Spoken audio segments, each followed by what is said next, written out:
201, son. 201. 201. On the march to 300, baby. 300. That's right, baby. We're on the way there. 2027. We'll hit that sometime in 2027. Yeah. 2027. Crazy. How you doing, Clint? Man, I'm better than I deserve. I am fantastic. Man, you ready for another show? I'm ready for another show. I'm tell you what, we're gonna talk baseball. I'm not crazy about this draw. Yeah. I'm not. I think if you look at our path, we have, if we are going to win the national title, finally get that monkey off our back, we will have earned this. Yeah. Because their path is going to be difficult. Well, we'll talk about that. We'll talk about maybe a few other things. Maybe get a little NBA talk in there. You never know. Yeah, I know, never know. Some people don't listen. But we're talking about it plain Arkansas folk type of NBA talk, all right? So yeah. I promise it'll be interesting. So don't shut us off just because of that. And, Clint, what should happen right now, though? Right now. You know what they should do right now is give us a like.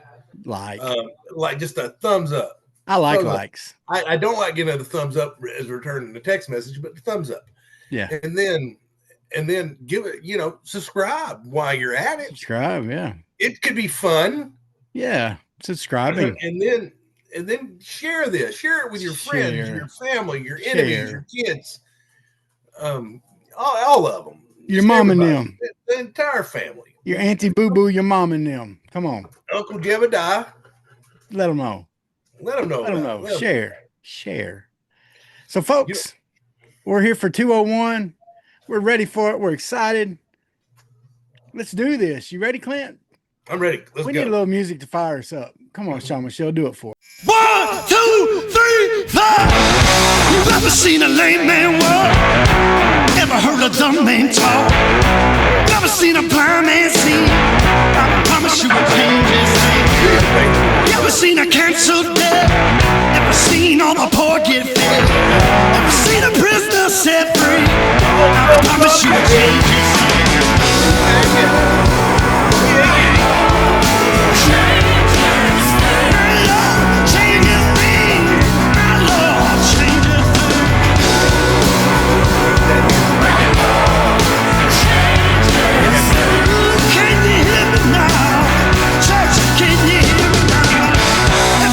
Broken heart made whole.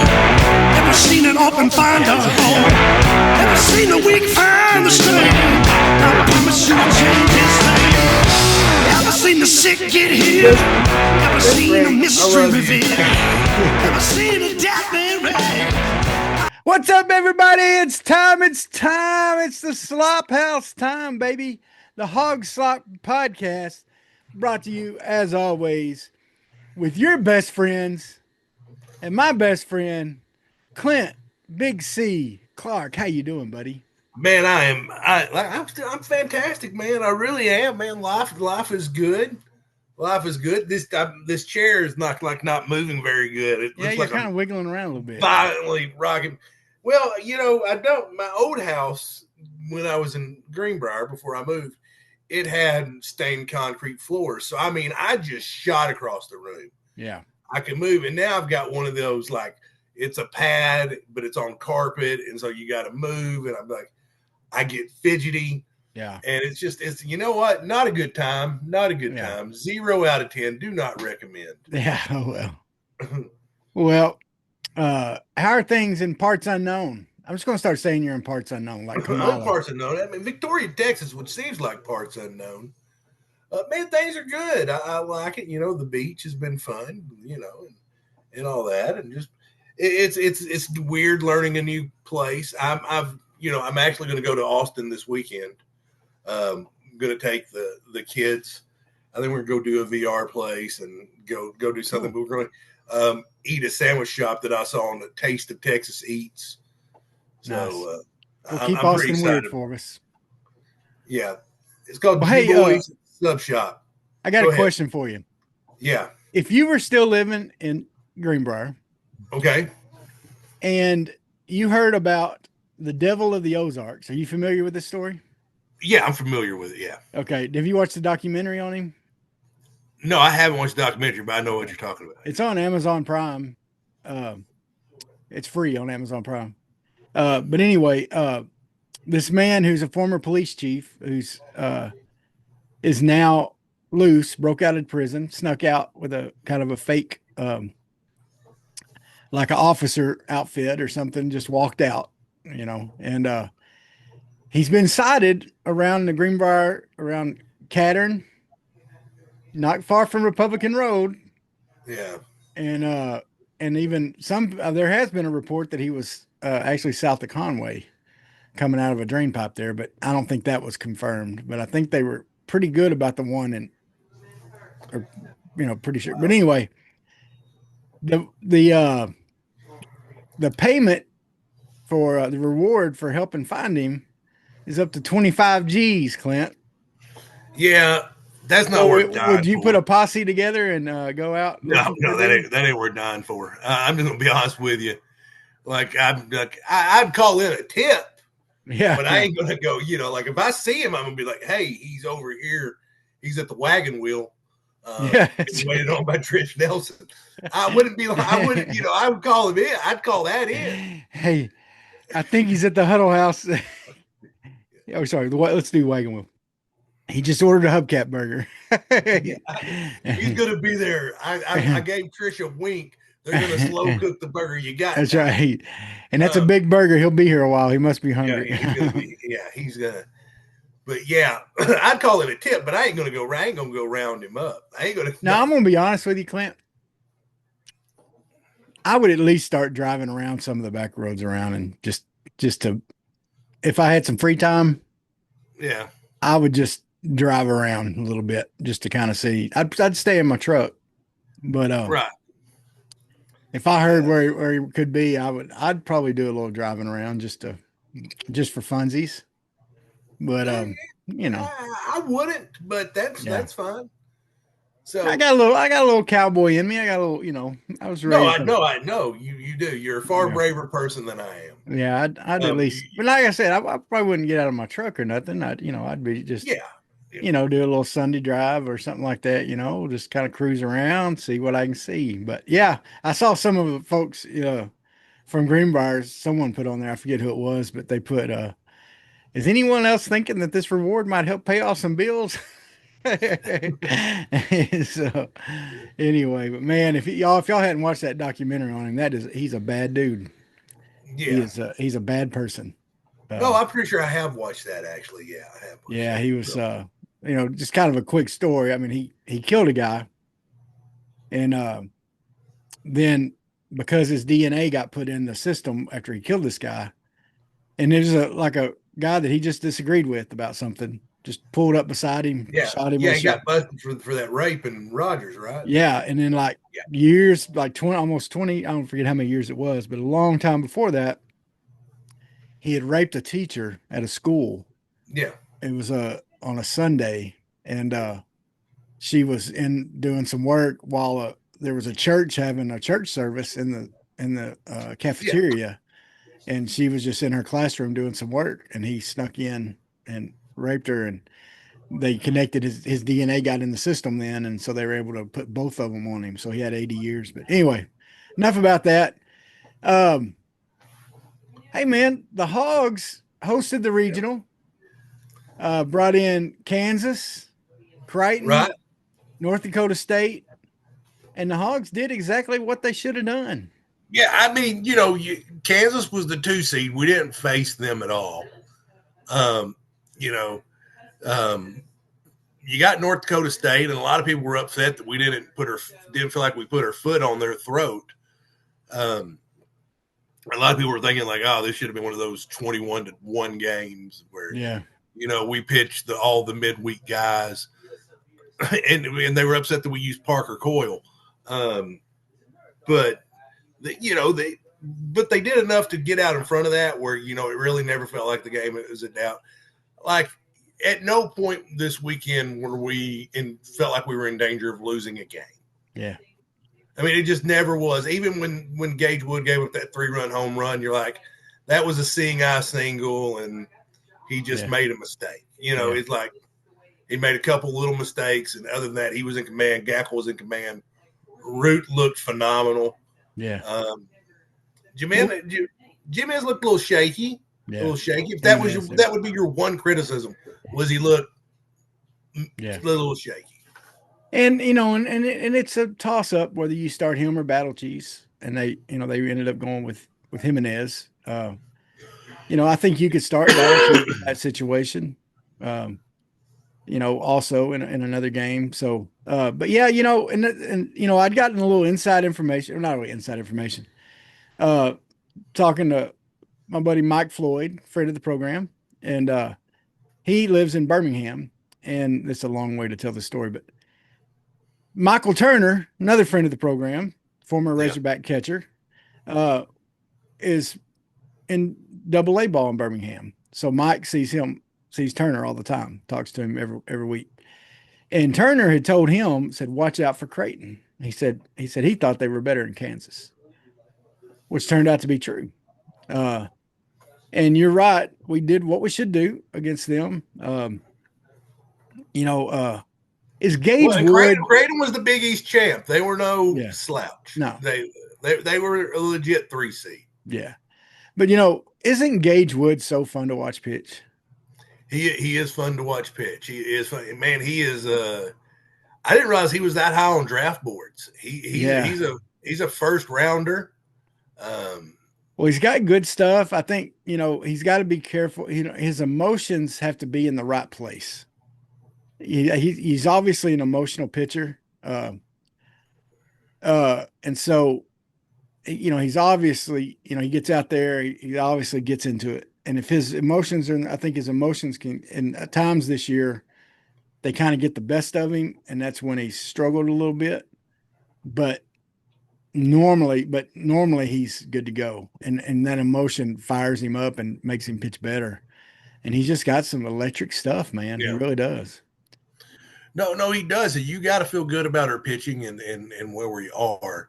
But that being said, is when I looked at that, I really felt like we would do this in this regional. I really did. Mm-hmm. And then I was like, then I looked at who we'd be hosting in the Supers, and there were 2 choices. You had Wake Forest. Mm-hmm.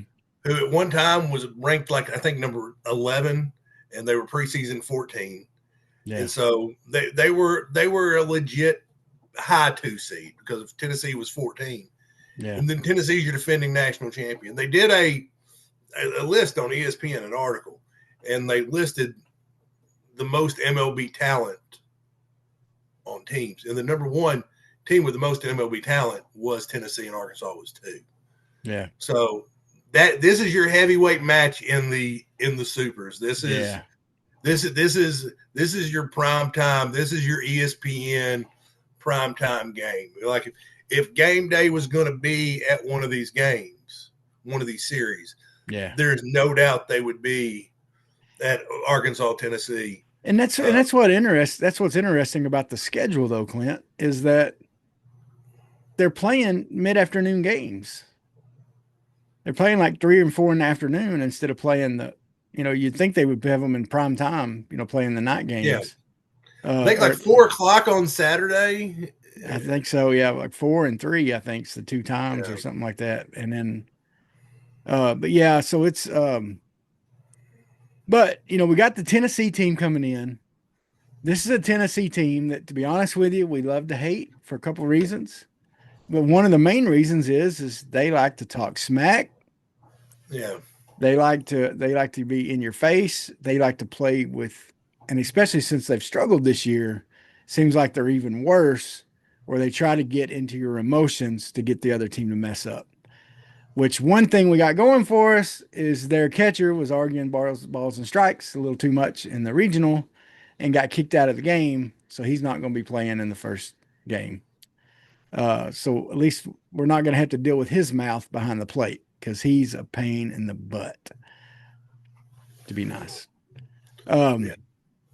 So we're not going to have to worry about him, but you still have the rest of those guys. Did you see the Wake called a timeout on that pitcher and Tennessee pitcher got ticked? I didn't see. I was watching, but I I was like NCAA tournament channel surfing.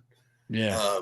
This weekend. So he was pitching, and it was the last out of the inning, and the Wake batter, they called a timeout and went and talked to his coach or something. And normally the infield, comes in to talk to the pitcher. Well, the pitcher waved him back, said no, and he was obviously like he was talking, he was mad. Came back out next pitch, struck him out, and was yelling at the Wake player the whole time back. Which, okay, I understand, but it's a little bit classless too. You can be upset, you can stare them down, you can do some things, but he was a little too demonstrative. Well, you remember a couple years ago, Brady Taggart, friend of the program, he was pitching against Texas, and he was getting mouthy and chirpy with them. Yeah. And he said on our podcast, "You don't like it, hit the baseball." Yeah. So I mean, no, I don't That's like true. it, but if you don't like it, hit the baseball. I mean, yeah, but it's one thing to be a little chirpy. It's another thing to, just to be outright disrespectful and, do some of the things they were doing. So anyway, it's going to be interesting because, they have the history with Vitale and Van Horn. You have all those different things. I would love to see us get it done in 2 games, to be honest with you. And I think we can. I'd love to see Root and Wood win their 2 games. And then let's get ready for Omaha. But, that's going to be difficult because, as you said, this is a talented Tennessee team that, like any other SEC team, could catch fire in a super regional like this and do some good things. So, if it goes chalk, Travis, if it goes chalk, and you know who we play first game of the College World Series? Who's that? LSU. Oh, my gosh. Which little brother gave all they could handle. That's right. There was a time this weekend and Monday evening that the Little Rock Trojans were America's team. Yep. They had America. I mean, they were the story. They were Cinderella. Yep. And they couldn't quite get it done. But who did was Texas San Antonio. Cinderella. Yeah. Knocked off the line. That's what's crazy was the teams that lost. Like, we went out there and did what we should have done, but then you had number 1 Vandy, who shouldn't have been number 1. No. Texas was 2. Texas should have probably been number 1. Yeah. But both them guys are out. Yeah. 1 and 2 are done. Yeah, I mean, Arkansas the high seed left in it at 3, which is and the best SEC teams left is us, LSU, and Auburn, right? Let's see. There was one more. LSU, Tennessee, and Auburn. Yeah. Auburn, because let's see, your super regionals. You got Miami playing at Louisville. Florida State. That doesn't excite me. No, Florida State playing Oregon State. That could be a good one. That's your 8-9 game, if I'm not mistaken. Yeah. Arizona at North Carolina. Yeah. Auburn at Central Carolina, or Coastal Carolina, sorry. Yeah. Then, of course, us versus, and then that's the other half of the bracket. Like that would be we wouldn't play any of those teams until the final, where you have UCLA versus Texas San Antonio. See that? Yeah. Go Texas San Antonio. Duke versus Murray State. Go Murray State. And then West Virginia versus LSU. See, if it goes chalk, you're probably going to have to beat LSU twice. Yeah. It's just going to be honest with you. Is if it goes chalk, and then I would favor us against any of the other 8 schools. I think if we get past Tennessee, it's us and LSU are the class. Yeah. Of that. Now that's not being said. Any of these teams could beat us. It's baseball. It happens. Yeah, that's right. The best team doesn't always win. Yep. Ask Florida. Yeah. Ask several of those Texas, a lot of those teams that thought would have won that. So yeah, man, it's this team, man, you gotta like it. Aloy, you still little brother Aloy, Kahila Aloy, you gotta wish he would get going a little better. There's a couple other guys. You hope their bats get rolling a little bit. You gotta love what our catcher's doing. What an athletic guy too. Oh yeah. Stealing bases. Yeah, Helfrich's. He came out. He was on the bench last year, and he waited his time, and now he's going to be a. Well, he was in that mix last year. We had 3 catchers. That they didn't know which one of them was going to play, and one of them was a little better offensively, one of them was a little better defensively, one of them had a little bit of both, and all that. We just kept hearing that talk, and I guess talking and hearing Van Horn talk about him, he just had a great fall. Great off season, and really worked it on his craft. And so, yeah, man, he's doing good. Iredale's, man, I love Iredale at third base. Yeah. He's just a classic third baseman. Big, tall, strong, good arm. He just, you got to like him there. So, this team, man, it's a good team. And you're just to the point where, there's nothing but good teams left, and you got to beat good teams. And this is where you are. And this is where Arkansas is always going to be under Dave Van Horn. Yeah. It is what it is. It makes you appreciate sticking with the coach and, through and being patient when stuff maybe not go perfect, like maybe unlike the New York Knicks. That's right. Yeah, Clint, that's our next topic here. We don't do a ton of NBA talk. We've done a little more this year. But the New York Knicks, the guys made the playoffs 4 of the last 5 seasons. Right. Took over a New York Knicks team that was terrible, but has brought them back to where, made the semis, whatever. And the Eastern Conference Finals. And then they're like, all right, thanks, but peace out. You're fired. We'll go find somebody else. That is we as fans in any sports just seem to think that the answer is firing the coach. I remember Nick Saban losing. He lost the national championship game, I think, to Clemson. And I remember reading on Twitter fans saying, the game's passed him by. We need to fire him and get a new coach. Yeah. I mean, he lost a game, y'all. Yeah. It just that everybody wants to fire somebody. They think because they think this is there comes a time where like a situation's become to a point where the only answer is for somebody to go. Yeah. And it's the head coach. But this just seems silly to me. I mean, Mike Malone earlier in the season, the Denver Nuggets coach, they won the championship 2 years ago. Yeah.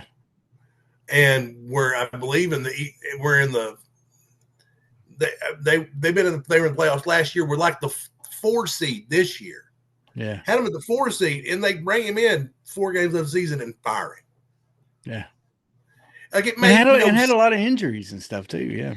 Yes, I mean, and the guy did they end up promoting his assistant. It just makes the quick some of these NBA coaches just aren't getting a fair shake. Yeah, because in that league, coaches make a decision here and there, and they do that, but it's a player-driven league. The team of the best players is going to win.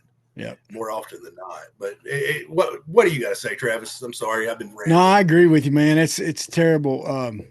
You got a guy that's, you don't necessarily have, you got some great players on the Knicks, but you're still, you're losing to some good teams. I mean, the Indiana Pacers are a good team.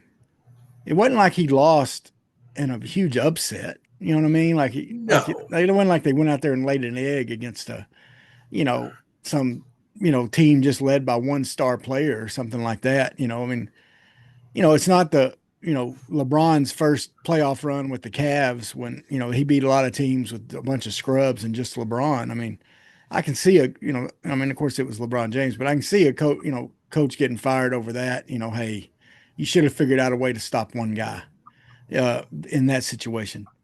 But this was a good team they lost to, No, and Tyrese Halliburton is becoming a phenomenal basketball player. That's a good team they played. And they had a lot of guys step up and do, play well. Even if it wasn't, they beat the defending NBA champions. Yeah. And I don't remember who they played in the first round, but he had them to Eastern Conference Finals. Yeah. And he beat good teams, even without I'm brain far's name. I want to say it's Jaylen Brown, but the star player for the Jason Tatum. Tatum. Yeah, Jason Tatum. They even without him, the Celtics are a good basketball team, and they beat them. Yeah. So I don't feel like he got a fair shake, and that's the problem with microwave society. You mentioned Tatum. I saw a former player on a podcast. This was on a TikTok video or something like that. But he was talking about Tatum, hurting, and Tatum got hurt. It was a bad injury, right? Tore his ACL or whatever, and had to be, carried off, came off in a wheelchair, all that kind of stuff. Well, this former player was comparing that to when Kobe Bryant did the same thing. Do you remember this story? Kobe tore his ACL in a game too. Same injury, pretty much. Okay, same injury. Kobe went and shot and made 2 free throws with the jacked up knee. Right, yeah. And then walked off under his own power until he got close to the sideline and one of his teammates helped him off. And the person on the interviewing him on the podcast, whoever this former player, I think he was a player that played with Kobe in that game. He said, would Kobe have gone out in a wheelchair? He used some expletives, but he said no. He said he wouldn't have been caught dead in a wheelchair. And he was just saying, and look, I don't know how Tatum was hurting. I'm not saying, I just thought it was funny them talking about. Well, I'm pretty sure it's his Achilles without his ACL. That is your ACL, your Achilles tendon. No, ACL's in your knee. No, it's the same tendon going all the way down your leg. It just it can happen at your knee or at your ankle. I listen. You know what? There's a chance either one of us could be wrong. It could be, yeah. It is. Anyway, Kobe pretty much had the same injury. Yeah. Okay, it was the same thing. And so but it was it was just kind of funny hearing him talking about that. And he was just talking about how players aren't quite as tough, but Kobe was a different level. But anyway. So, Travis, who you got in the finals? It's the Indiana Pacers, and we'll stop the NBA talk after this. I'm gonna be rooting for Oklahoma City, Arkansas Connections. Oklahoma City's got the better team. They should win. I think with their depth and everything. Indiana's got depth too, though. That's the thing. You got 2 teams that can go into their bench and get some big games out of a lot of players. I just hope the Arkansas guys get a chance to play some. They didn't get a chance to play as much in the last series.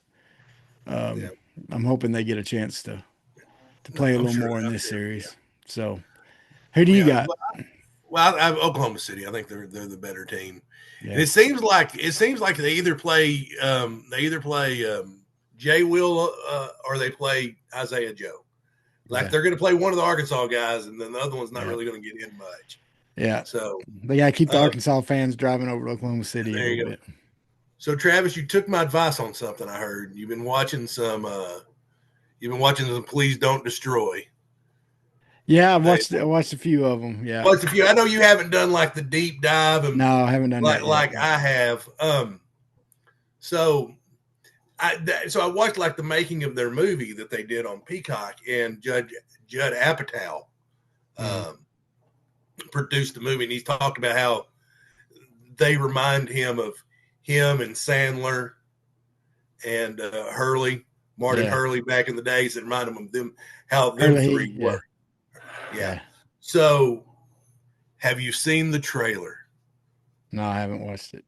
You haven't watched the trailer to Happy Gilmore 2? Oh, no, I have watched that. Yeah, sorry. Yeah, I was like, okay, because I was like, that's where I was going with it. I was like, they released the trailer. Yeah. Martin Hurley, he's got a cameo in the movie at least. Yeah. So Hey, yeah, John Daly's in it. John Daly looks like he's got a big role in it. Yeah, it's so funny on the in the trailer when he does his math or whatever. Yeah, It's so wrong. He was joking about that on the radio the other day with the buzz with Basil and them. It was pretty funny. But yeah. it's $333,000. Yeah, it was it's funny, man. It's gonna be an interesting movie. I think it's gonna be good. It's gonna be one of No, those I would pay, classics. I would have paid money to see that. Yeah. I don't think Sandler gets enough credit for his little run that he had there with those movies, like Oh yeah.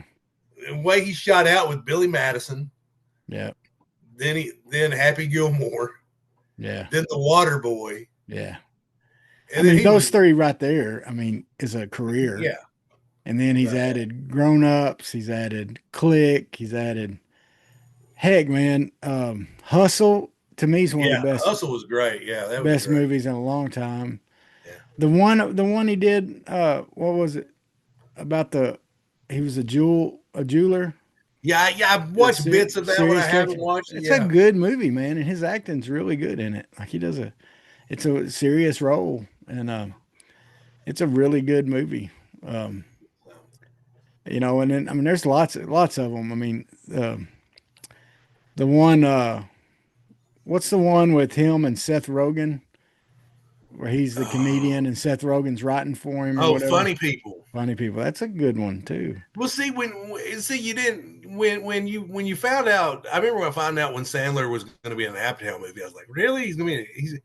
And then you realize, oh no, how they were boys back in the day. Yeah. And there would be like them videos of them being up late doing prank calls. Yeah. When they were staying up late at Saturday Night Live. Yeah. And, well, man, of course, Billy Madison, all those hit. Billy Madison, Waterboy, Happy Gilmore, those hit during our college days. Yeah. So those were on rinse and repeat, along with Tommy Boy, Dumb and Dumber for me. Those were movies I watched. I can't tell you how many times. Okay. Especially Billy Madison. If you could only have one Sandler movie to watch, and you had to watch it over. That's the only Sandler movie you could watch. Which one would you go with? Billy Madison. I would go with The Wedding Singer. Really? Yeah. Now, Billy Madison. Now, younger me would not have picked The Wedding Singer. I probably would have picked The Water Boy. But yeah. Older me, The Wedding Singer is good. I have about all of Billy Madison memorized, just about. Or at least, it's my go-to. But okay, you can't say any Chris Farley movies. Now that cast Saturday Night Live. Which movie's your favorite of any of the guys off those made? Because mine would probably be Joe Dirt, the David Spade movie. It'd be my favorite one. Yeah, really, my top. Billy Madison and Tommy Boy are my top two. Tommy Boy's like. In fact, if you go comedies of all time for me, it's Billy Madison, Tommy Boy, and Real Genius with Val Kilmer. Okay. Those are my comedy movies that shaped my life. And then you could probably, if we were doing a 4, it'd be Dumb and Dumber. Yeah, man, I haven't ranked just pure comedies but Tommy Boy would be the top of the list. And then you threw in, then I got my second tier, which are which Big Lebowski's in there for me on that.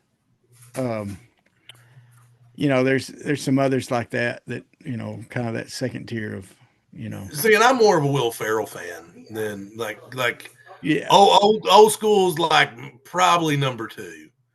Yeah, like Step Brothers and Old School and Anchorman. Those are good to me, but they're not. So did I ever tell you because Wedding Crashers, he's got a great cameo in Wedding Crashers, Yeah. Did I ever tell you my drunk guy in the movie theater?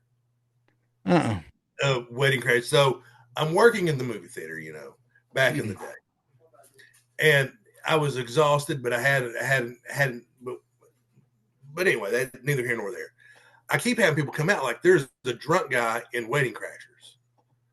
And so I go in there and I don't hear anything.